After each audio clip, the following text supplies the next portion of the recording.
Pag sinabi niya sa'yong takot siyang saktan ka, take it as a sign.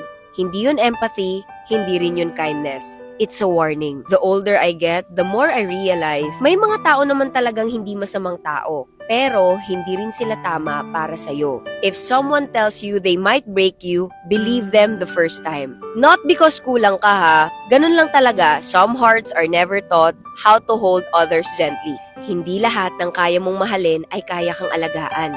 And we don't realize it at first kasi sanay tayo sa mga bare minimum gestures. Even some who say the right things don't stay long enough to prove any of it.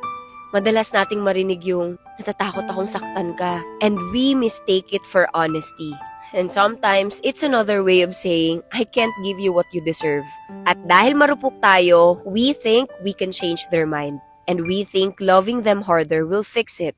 It's not your responsibility to hold space for someone who already told you they won't hold you properly. Kaya ikaw, kung sinasabi niya sa'yo na baka masaktan ka niya, please don't romanticize it. Instead, recognize it. Because real love doesn't warn you of damage. It protects you from it.